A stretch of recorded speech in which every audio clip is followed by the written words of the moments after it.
Student, स्वागत है आपका ऑनलाइन क्लासेस में।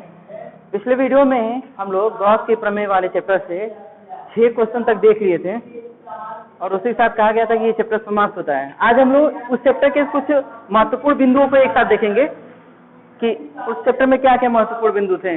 तो सबसे पहले उस चैप्टर में हम लोग पढ़े थे क्षेत्रफल सदिश यानी क्षेत्रफल वेक्टर पढ़े थे और आपको बताया गया था किस प्रकार से क्षेत्रफल एक सदिश राशि होती है।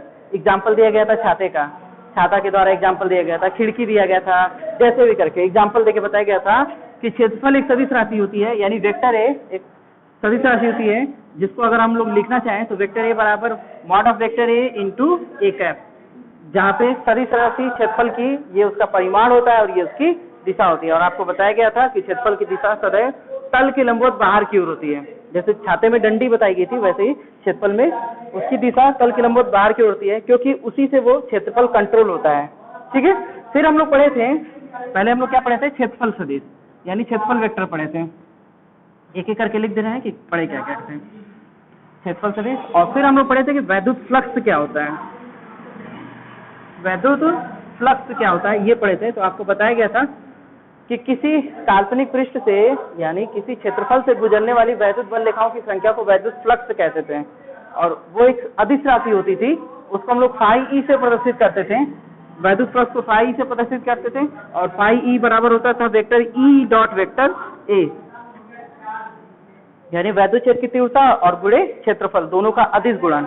और इसको अगर हम दिशा के साथ लिखे तो ई ए कॉस थीटा, जहाँ पे थीटा था ई और ए के बीच बना कोण, ऐसे करके बताया गया था कि वैद्युत फ्लक्स एक अदिश राशि होती है। और यहीं से उसका मात्रक भी आया था, एक मात्रक आया था न्यूटन मीटर स्क्वायर प्रति कूलम और दूसरा मात्रक जो कि आगे हम लोग को पढ़ना है वो है वोल्ट प्रति मीटर, जस्ट अगले चैप्टर में आएगा। फिर इसी में बताए थे, अगर हम इसी में बताए थे कि अगर पृष्ठ के रूप में लिखना हो पृष्ठीय समाकलन तो ऐसे लिखेंगे vector E dot vector D A, या फिर आप चाहें तो डी एस भी लिख सकते हैं ऐसे करके। फिर इसके बाद पढ़े थे हम लोग गॉस की प्रमेय। गॉस की प्रमेय हमेशा याद रखिए बंद पृष्ठ के लिए लागू होता है। ऐसा कोई पृष्ठ जो खुला हो उसके लिए गॉस की प्रमेय नहीं लागू होगा। जैसे मेरे पास ये चाक का डिब्बा है, अगर इसको चारों तरफ से बंद कर दें ऐसे और इसके अंदर आवेश को रख दें तो गॉस की प्रमेय लगेगी। लेकिन अगर हम इसको खोल दें, हर तरफ से बंद कर दिए, बस एक तरफ से खोल दिया ऐसे और इसके अंदर आवेश को रखें तो गॉस की प्रमेय नहीं लगेगी। गॉस की प्रमेय हमेशा याद रखिए बंद पृष्ठ की लगती है। गॉस का प्रमेय कहता है, और ये एग्जाम में पूछता भी है इसलिए कथन को आप लोग कई बार नोट कर लेंगे, कई बार रिपीट कर लेंगे। गॉस की प्रमेय कहता है किसी बंद पृष्ठ से गुजरने वाले वैद्युत बल रेखाओं की संख्या या वैद्युत फ्लक्स उस पृष्ठ में उपस्थित कुल आवेश या उस पृष्ठ से बद्ध कुल आवेश की मात्रा का 1/ε0 गुना होता है। और वहां बताया गया था कि फाई ई बराबर होता है Q/ε0, ऐसे करके बताया गया था। और बताया गया था कि चाहे वो बंद पृष्ठ घन हो, घनाभ हो, बेलन हो, गोला हो, शंकु हो, बैगन हो, आलू की डिजाइन का हो, गोभी डिजाइन का हो, जैसा भी हो, सबके लिए वैद्युत फ्लक्स Q/ε0 होता है। और फिर इसमें सबसे इंपॉर्टेंट क्वेश्चन बहुविकल्पी वाला बताया गया था कि पूछता है कि एक घन है और उसके अंदर वैद्युत Q कूलम का आवेश रखा है तो घन के एक पृष्ठ से गुजरने वाले वैद्युत फ्लक्स ज्ञात कीजिए। तो आपको बताया गया था कि हमेशा Q/6 करके लगाएंगे, Q/6ε0, और इससे सवाल भी कल हम लोग लगाए थे।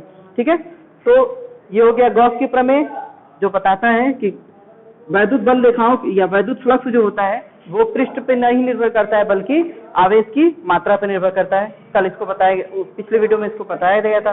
फिर हम लोग पढ़े थे कि गॉस की प्रमेय के द्वारा हम लोग कैसे भिन्न भिन्न आकृतियों पर उपस्थित आवेश के कारण वैद्युत क्षेत्र की तीव्रता निकालेंगे। और उसके लिए बताया गया था कि गॉस की प्रमेय लगाते कैसे हैं, गॉस के प्रमेय को लगाते कैसे, उसके लिए नियम बताए थे। सबसे पहले गॉसियन पृष्ठ बताए थे। गॉसियन पृष्ठ क्या होता है, कैसे खींचते हैं, तो बताया गया था कि गॉसियन पृष्ठ हमेशा दो ही प्रकार से खींचेंगे, या तो बेलन खींचेंगे या तो गोला खींचेंगे, इसके अलावा कोई गॉसियन पृष्ठ आप खींच नहीं सकते। ठीक है, तो चलो हम लोग बेलन या गोला खींच के सब स्टेप बाय स्टेप कल उस वीडियो में बताया गया था। पहला था कि जहां पे हमको वैद्युत क्षेत्र की तीव्रता निकालनी है एक गॉसियन पृष्ठ खींचेंगे जो उस बिंदु से होकर जाए, सुविधा के लिए या तो बेलन खींचेंगे या तो गोला। दूसरा स्टेप बताया गया था कि उस पृष्ठ पर एक छोटा सा क्षेत्रफल लेंगे और उस क्षेत्रफल से गुजरने वाला वैद्युत फ्लक्स निकालेंगे। फिर तीसरा स्टेप में बताया गया था कि पूरे पृष्ठ से गुजरने वाला वैद्युत फ्लक्स निकालेंगे और इसके लिए समाकलन करेंगे, और समाकलन करने के बाद जैसे ही रिजल्ट आएगा समीकरण नंबर 1 मान लेंगे। और उसके बाद बताया गया था कि गॉस की प्रमेय लगाएंगे फाई बराबर Q/ε0, अगर आवेश की मात्रा दी है तो ठीक, नहीं दिया है तो हम लोग इसको घनत्व के रूप में चेंज कर लेंगे और फिर उसको समीकरण नंबर 2 मानेंगे। फिर समीकरण 1 और 2 दोनों की तुलना करेंगे और ई को एक तरफ रख के बाकी सबको दूसरी तरफ रखेंगे और वैद्युत क्षेत्र की तीव्रता निकाल लेंगे। और इसके आधार पर हम लोग गॉस की प्रमेय का निगमन भी बताया गया था, आप लोग कर लिए होंगे उसको। तो हम लोग देखते हैं पहला कि गॉस की प्रमेय के अनुप्रयोग में तार के अनंत लंबाई का एक तार था, उसके कारण वैद्युत क्षेत्र की तीव्रता कितनी थी? तो उसके कारण वैद्युत क्षेत्र की तीव्रता थी 1/2 पाई एप्सिलॉन नॉट लैम्डा बटे में आर। ये थी वैद्युत क्षेत्र की तीव्रता अनंत लंबाई के तार के कारण। और अगर 2 से गुणा 2 से भाग करते तो 1/4 पाई एप्सिलॉन नॉट 2 लैम्डा बटे में क्या था? आर। तो ये अनंत लंबाई का एक तार था जिसके कारण वैद्युत क्षेत्र की तीव्रता इतनी थी, जहाँ लैम्डा होता है एकांक लंबाई पर उपस्थित आवेश की मात्रा, यानी रेखीय आवेश घनत्व होता है। नंबर 2 में हम लोग एक क्षेत्रफल लिए थे, एक प्लेट लिए थे और प्लेट के कारण वैद्युत क्षेत्र की तीव्रता निकाले थे अनंत विस्तार का। और प्लेट के कारण वैद्युत क्षेत्र की तीव्रता अनंत विस्तार के लिए आया था σ/2 एप्सिलॉन नॉट। लेकिन अगर वहीं अनंत विस्तार न हो, जिसकी मोटाई फिक्स कर दिया जाए, तो σ/एप्सिलॉन नॉट आधा से 2 गुना हो जाता है। फिर बताया गया था कि अगर 2 प्लेटें समान आवेश हो लेकिन विपरीत प्रकृति के हो, एक दूसरे के समीप समांतर रखे हो, तब इनके बीच में वैद्युत क्षेत्र की तीव्रता σ/एप्सिलॉन नॉट होता है, लेकिन बाहर कितना होता है? 0 होता है, ये बताया गया था। फिर तीसरा सबसे इम्पोर्टेंट था जो एग्जाम में पूछा जाता है कि गोला कोई है, ऐसे कोई गोला है तो गोले के बाहर, गोले के पृष्ठ पर और गोले के अंदर वैद्युत क्षेत्र की तीव्रता कितनी होती है? तो गोले के बाहर हम लोग वैद्युत क्षेत्र की तीव्रता पढ़े थे 1/4 पाई एप्सिलॉन नॉट Q बटे में R स्क्वायर। जो जहाँ पे R है इस केंद्र से उस बिंदु की दूरी, पृष्ठ पर कितना होता है? तो सेम यही सूत्र होता है, बटे में कैपिटल R स्क्वायर हो जाता है, जहाँ पे केंद्र से उस बिंदु की दूरी। और अंदर बताया गया था कि वैद्युत क्षेत्र की तीव्रता 0 होती है। तो ये पिछले चैप्टर में कुछ पॉइंट को हम लोग पढ़े थे। इसमें क्या एग्जाम में पूछेगा उसको समझ लीजिए। तो एग्जाम में इसमें पूछेगा गॉस की प्रमेय, गॉस की प्रमेय को कथन लिखिए। और कभी कभी अगर ज्यादा वैल्यू में पूछता है, 4 नंबर में पूछेगा या 3 नंबर में, तो कहेगा गॉस की प्रमेय को लिखकर इसे सिद्ध कीजिए। तो आप लोग को प्रूफ भी उसका बताया गया है, आप लोग उसको सिद्ध कर लेंगे। फिर क्या पूछता है? तो फिर पूछेगा कि अनंत विस्तार की एक समतल प्लेट है, उसके निकट वैद्युत क्षेत्र की तीव्रता ज्ञात कीजिए कितनी होती है, ये वाला डेरिवेशन E बराबर σ/2 एप्सिलॉन नॉट। और या तो पूछेगा एक गोला है और उसके कारण वैद्युत क्षेत्र की तीव्रता 2 बिंदुओं पर पूछेगा, बाहर और पृष्ठ पर, अंदर जल्दी पूछता नहीं है। और अगर कभी अंदर पूछ दे तो आप तुरंत लिख देंगे कि सभी आवेश पृष्ठ से बाहर हैं, इसलिए अंदर वैद्युत क्षेत्र की तीव्रता कितनी होगी? 0 होगी। तो ये पिछले वीडियो में या पिछले चैप्टर में हम लोग इतने पॉइंट को पढ़े थे और उसमें से ये इम्पोर्टेंट है। उम्मीद है आप लोग नोट्स बना लिए होंगे और जो इम्पोर्टेंट बताया गया है उसको आप लोग दोबारा तिबारा करके प्रैक्टिस कर लीजिए, क्योंकि अभी प्रैक्टिस कर लेंगे तो सही रहेगा।